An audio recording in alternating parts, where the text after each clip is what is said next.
ਜੈ ਗੁਰੂ ਜੀ, ਸ਼ੁਕਰਾਨਾ ਗੁਰੂ ਜੀ, ਸ਼ੁਕਰਾਨਾ ਗੁਰੂ ਸਾਹਿਬ।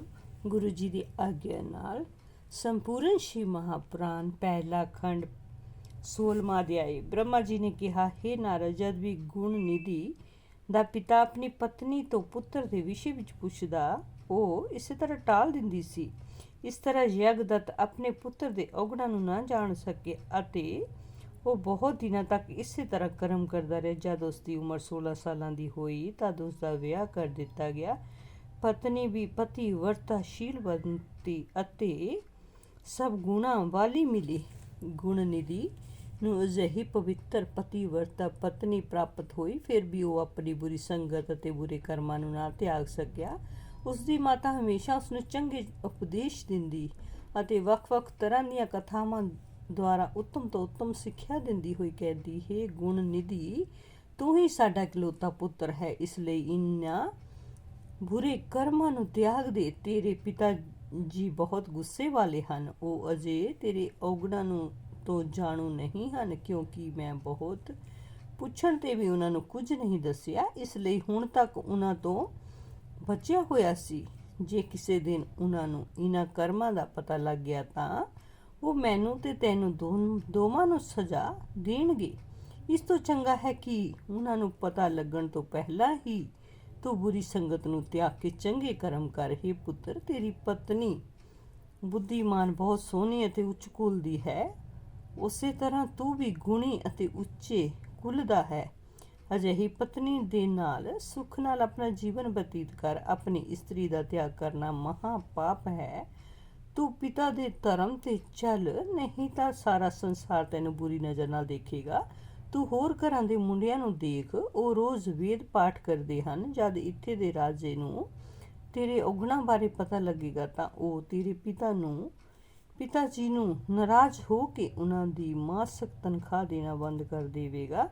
ਅਜੇ ਤਾਂ ਲੋਕ ਇਹ ਕਹਿ ਕੇ ਟਾਲ ਦਿੰਦੇ ਹਨ ਕਿ ਤੂੰ ਇਹ ਔਗਣ ਤੇ ਕਰਮ ਨਾਦਾਨੀ ਦੇ ਕਾਰਨ ਕਰ ਰਿਹਾ ਹੈ, ਪਰ ਉਮਰ ਵੱਧ ਜਾਣ ਤੇ ਸਭ ਲੋਕ ਤੇਰੇ ਤੇ ਹੱਸਣਗੇ ਅਤੇ ਤੇਰਾ ਮਖੌਲ ਉਡਾ ਕੇ ਤੈਨੂੰ ਤਾਨੇ ਮਾਰਨਗੇ ਕਿ ਹੁਣ ਤੇਰਾ ਕੁਲ ਬਹੁਤ ਪਵਿੱਤਰ ਹੋ ਗਿਆ।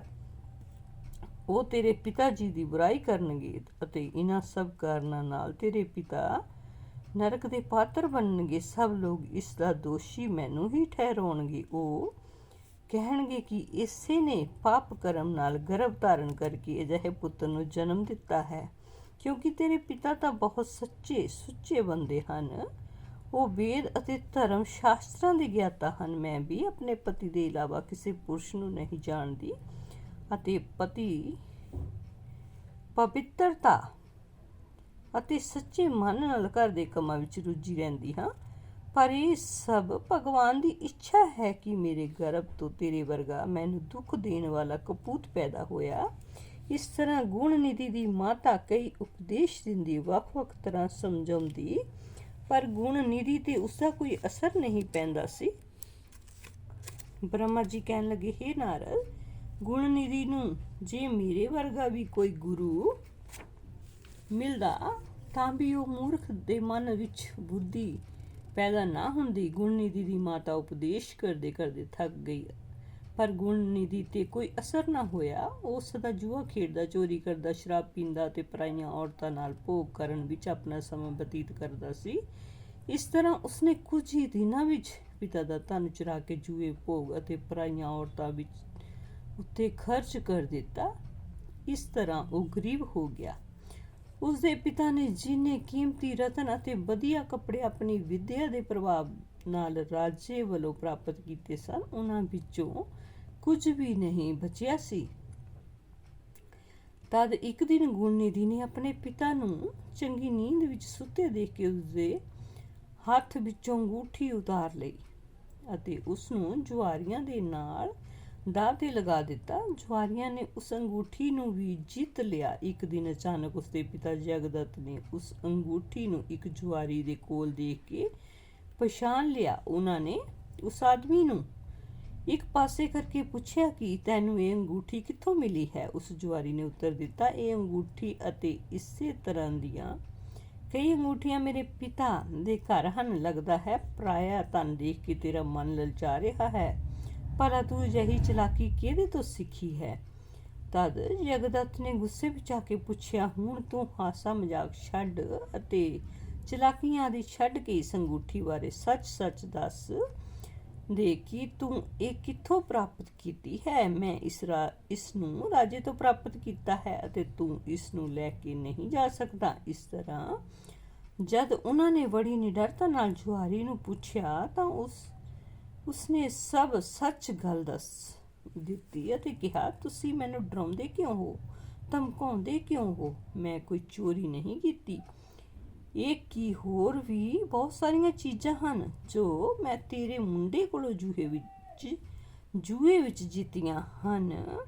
ਕਈ ਰਤਨ, ਸੋਨੇ ਚਾਂਦੀ ਦੇ ਜੇਵਰ, ਪਿੱਤਲ ਤਾਂਬੇ ਦੇ ਭਾਂਡੇ ਜੋ ਤੁਹਾਡੇ ਘਰ ਵਿੱਚ ਸਨ, ਅਸੀਂ ਲੋਕਾਂ ਨੇ ਉਹ ਸਭ ਤੇਰੇ ਮੁੰਡੇ ਤੋਂ ਹੀ ਜਿੱਤ ਲਏ ਹਨ। ਉਹ ਸਿਰਫ ਜੂਆ ਨਹੀਂ ਖੇਡਦਾ, ਸਗੋਂ ਚੋਰੀ ਪਰਾਈ ਔਰਤ ਨਾਲ ਸੰਬੰਧ ਵੀ ਰੱਖਦਾ ਸੀ। ਜੁਆਰੀ ਦੇ ਅਜਿਹੇ ਬਚਨ ਸੁਣ ਕੇ ਜਗਦੱਤ ਨੂੰ ਬਹੁਤ ਹੈਰਾਨੀ ਹੋਈ। ਉਹ ਕੱਪੜੇ ਨਾਲ ਆਪਣਾ ਮੂੰਹ ਲਪੇਟੇ ਸ਼ੌਕ ਨਾਲ ਭਰੇ ਹੋਏ ਆਪਣੇ ਘਰ ਆਏ ਅਤੇ ਇਸਤਰੀ ਨੂੰ ਕਹਿਣ ਲੱਗੇ, ਗੁਣਨਿਧੀ ਕਿੱਥੇ ਹੈ ਅਤੇ ਮੇਰੀ ਅੰਗੂਠੀ ਕਿੱਥੇ ਹੈ? ਉਹਨਾਂ ਦੀ ਇਸਤਰੀ ਨੇ ਇਹ ਸੁਣ ਕੇ ਡਰਦੇ ਹੋਏ ਪਰ ਬੜੀ ਚਤੁਰਾਈ ਨਾਲ ਉੱਤਰ ਦਿੱਤਾ, ਇਸ ਵੇਲੇ ਮੈਂ ਕਈ ਕੰਮਾਂ ਵਿੱਚ ਰੁੱਝੀ ਹਾਂ। ਤੁਹਾਡਾ ਵੀ ਪੂਜਾ ਦਾ ਵੇਲਾ ਹੈ। ਮੈਂ ਤੁਹਾਡੇ ਪ੍ਰੇਮੀ ਪਿਆਰੇ ਮਹਿਮਾਨਾਂ ਦਾ ਭੋਜਨ ਬਣਾਉਣਾ ਹੈ। ਮੈਂ ਅੰਗੂਠੀ ਲੱਭ ਦੇਵਾਂਗੀ। ਜਗਦੱਤ ਇਹ ਸੁਣ ਕੇ ਗੁੱਸੇ ਵਿੱਚ ਕਹਿਣ ਲੱਗਾ, ਹੇ ਕਪੂਤ ਦੀ ਮਾਂ, ਧੋਖਾ ਦੇਣ ਵਿੱਚ ਚਲਾਕ, ਮੈਂ ਜਿਸ ਦਿਨ ਵੀ ਤੈਨੂੰ ਪੁੱਛਿਆ ਕਿ ਗੁਣਨਿਧੀ ਕਿੱਥੇ ਹੈ, ਤੂੰ ਉੱਤਰ ਦਿੱਤਾ ਕਿ ਉਹ ਆਪਣੇ ਸਾਥੀਆਂ ਸਮੇਤ ਪੜ੍ਹਨ ਲਈ ਪਾਠਸ਼ਾਲਾ ਗਿਆ ਹੈ। ਚੰਗਾ, ਜੇ ਅੰਗੂਠੀ ਨਹੀਂ ਮਿਲਦੀ ਤਾਂ ਬਾਕੀ ਚੀਜ਼ਾਂ ਮੈਨੂੰ ਲਿਆ ਕੇ ਦਿਖਾਓ। ਹੁਣ ਤੂੰ ਪੁੱਤਰ ਦੇ ਮੂੰਹ ਨੂੰ ਤਿਆਗ ਦੇ, ਕਿਉਂਕਿ ਬੁਰਾ ਪੁੱਤਰ ਕਿਸੇ ਤਰ੍ਹਾਂ ਦਾ ਸੁੱਖ ਨਹੀਂ ਪਹੁੰਚਾ ਸਕਦਾ। ਹੁਣ ਮੇਰੀ ਇੱਛਾ ਬਿਨਾਂ ਪੁੱਤਰ ਦੇ ਰਹਿਣ ਦੀ ਹੈ। ਮੈਨੂੰ ਅਜਿਹੀ ਔਲਾਦ ਦੀ ਲੋੜ ਨਹੀਂ ਹੈ। ਹੁਣ ਤੈਨੂੰ ਇਹੀ ਠੀਕ ਹੈ ਕਿ ਹੱਥ ਵਿੱਚ ਕੁਸ਼ ਅਤੇ ਜਲ ਲੈ ਕੇ ਮੁੰਡੇ ਦੇ ਨਾਂ ਤਿਲਾਜਲੀ ਛੱਡ ਦੇਵੇ। ਜਦ ਤੱਕ ਮੈਂ ਇਹ ਨਾ ਕਰ ਲਵਾਂ ਤਦ ਤੱਕ ਮੈਂ ਭੋਜਨ ਨਹੀਂ ਖਾਵਾਂਗਾ। ਗੁਣਨਿਧੀ ਦੀ ਮਾਤਾ ਆਪਣੇ ਸਵਾਮੀ ਨੂੰ ਅਜਿਹੇ ਬਚਨ ਸੁਣ ਕੇ ਉਹਨਾਂ ਦੇ ਚਰਨਾਂ ਦੇ ਡਿੱਗ ਪਈ ਅਤੇ ਮਾਫੀ ਮੰਗਣ ਲੱਗੀ। ਕੁਝ ਦੇਰ ਬਾਅਦ ਜਗਦੱਤ ਦਾ ਗੁੱਸਾ ਵੀ ਘੱਟ ਹੋ ਗਿਆ। ਜੈ ਗੁਰੂ ਜੀ, ਸ਼ੁਕਰਾਨਾ ਗੁਰੂ ਜੀ, ਭੁੱਲ ਚੁੱਕ ਮਾਫ ਗੁਰੂ ਜੀ।